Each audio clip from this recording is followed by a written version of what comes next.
यह अभ्यास केवल हिप ज्वाइंट और जंघा के चर्बी को ही कम नहीं करता है, यह हमारे पीड़ों को, सोने प्रदेश को, इस नाभि से नीचे के जितने भी ग्रंथियां हैं उनको सुदृढ़ करता है। नमस्कार, अपना योग केंद्र में आपका स्वागत है। आज हम अभ्यास करेंगे, किसी का जो जंघा होता है ना बड़ी मोटा हो जाता है और हिप ज्वाइंट में समस्या होने लगते हैं, जिसके पैर मोटा हो जाते हैं ना, मोटापा बढ़ जाते हैं तो चलने में असमर्थता हो जाती है, हिप ज्वाइंट में पैर हिलता नहीं है।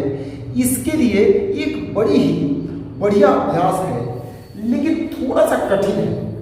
तो कठिनता पर न जाइए, आप अभ्यास करते रहिए, आपको लाभ होगा। धीरे धीरे जितना हो पाएगा उतना ही कीजिए। इसके लिए आप पहले दंडासन में बैठेंगे।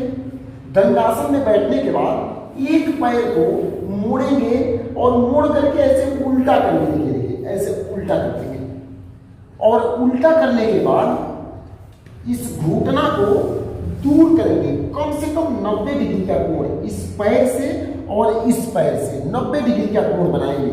चलिए ऐसे 90 डिग्री का कोण बना लिए। 90 डिग्री का कोण हो गया। अब 45 डिग्री के कोण पर अपने आप को नीचे ले जाने का प्रयास करेंगे। धीरे धीरे नीचे देखिए, आप जितना कर पाएंगे उतना ही करिए। ऐसा नहीं है कि पूरा कर पाए, लेकिन पूरा करें तो बहुत बढ़िया है। नीचे जाएंगे, पहले तो आप सामने देखते हुए नीचे जाइए। कोशिश कीजिए कि सामने देखें। जब हम सर को झुकाते हैं ना तो हमारा मेरुदंड ऐसे हो जाता है टेढ़ा, और फिर मेरुदंड में समस्या होने लगता है। इसलिए जब भी नीचे जाए तो नजर को सामने रखें। मेरुदंड का जो नेचुरल प्राकृतिक पोजीशन है उसको बरकरार रखने का प्रयास करें। इस स्थिति में यह अभ्यास केवल हिप ज्वाइंट और जंघा के चर्बी को ही कम नहीं करता है, यह हमारे पीड़ों को, सोने प्रदेश को, इस नाभि से नीचे के जितने भी ग्रंथियां हैं उनको सुदृढ़ करता है। जैसे लीवर, किडनी, आपका आमाशय, पाचन तंत्र। एक आसन अनेकों समस्याओं में लाभकारी होता है। इसी प्रकार से यह अभ्यास केवल आपके यही चर्बी नहीं, आपके कमर की चर्बी को भी कम करेगा, आपके पेट की समस्याओं को भी दूर करेगा, लेकिन मुख्य रूप से आपकी जंघा की चर्बी को और हिप ज्वाइंट को सुदृढ़ करता है। तो इस आसन को आप धीरे धीरे अभ्यास करें।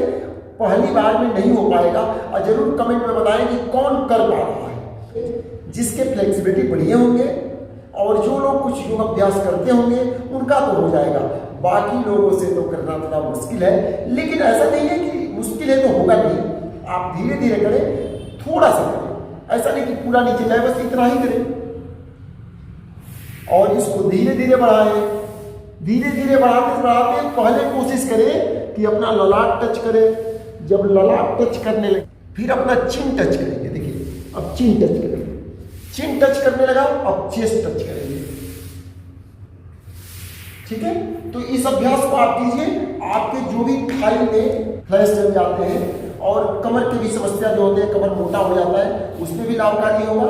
और भी आपके पाचन तंत्र से संबंधित, मेरुदंड से संबंधित सभी समस्याओं में लाभकारी होगा। और पैर बदल करके भी, ऐसा नहीं कि केवल एक ही पैर का करें, दूसरे पैर से भी अवश्य करें। एक पैर को मोड़ रहे हैं, फिर चेंज कर दें स्थिति को, दूसरे पैर को मोड़ करके भी फिर से अभ्यास भैया।